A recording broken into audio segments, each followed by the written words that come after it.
if you try to understand what Ryan Garcia says, then what chance have you got?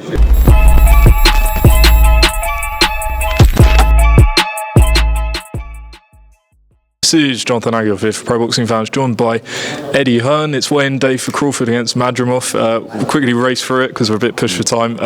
Terence Crawford, do you wish you'd worked with him earlier on in his career, given how this week's gone? That's everybody loving the interactions between me and Terence. I mean, it's kind of my job, really. Like, I did a piece with Andre Ward earlier, and he was like, was that tactical? I was like, no, just people like to see interactions. People like to see narrative. People like to see personalities.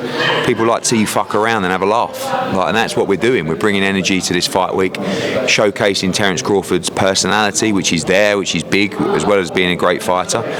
And looking forward to a massive show on Saturday and a great fight. Our boy Madrimov's bang up for it. Talking about bringing out his personality, did you know going into the darts match that he was part of a league?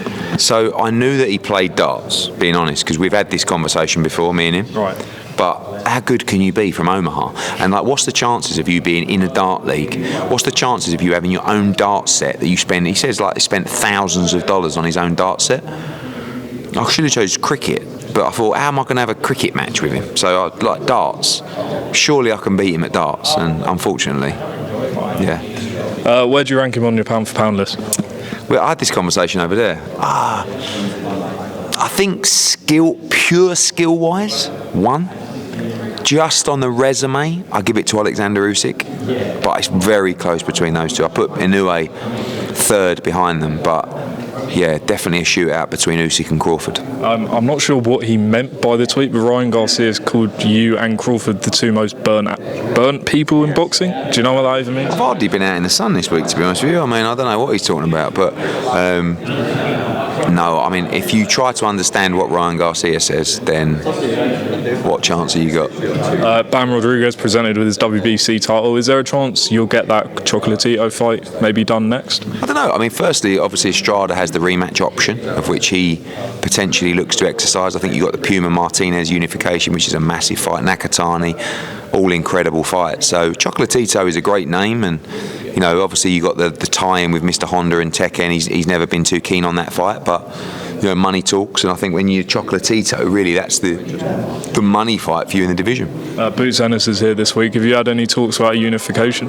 Yeah, we're talking about that at the moment, going back and forwards with a few champions. That's definitely the priority. Obviously, I think if His Excellency doesn't make Crawford Canelo, then I think he'll try and make Crawford against Boots, potentially. I think that's the biggest fight in boxing, but hopefully our man Madrimov can put pay to that tomorrow. One thing I forgot to ask you yesterday was about the Olympic controversy. Just what's your thoughts on that? I mean, a lot of people have said it's a disgrace and things, but I think that really this is another example of really everybody needs to understand the facts before they comment. My perception of the situation was that this athlete was born male and is competing now against female fighters. We've seen a number of female fighters come out today kind of supporting this athlete and saying, hang on a minute, you need to understand the facts. She was born female. She has lived her entire life as a female. However, her biological makeup, or whatever you want to call it, I don't presume to be an expert in this, has XY chromosomes, and that could lead to a physical advantage over a woman.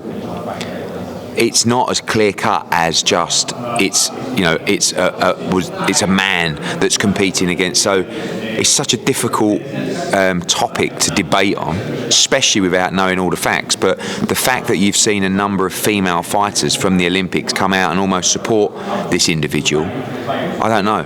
What you're going to have to say is you're going to have to stop a female competing against other females because of the way she was born, which again is a topic for discussion. However, in a sport as physical as boxing and as dangerous as boxing, if there is a physical advantage in that biological makeup, it's something that you have to look at very closely. I think that's as diplomatic as I can leave it with.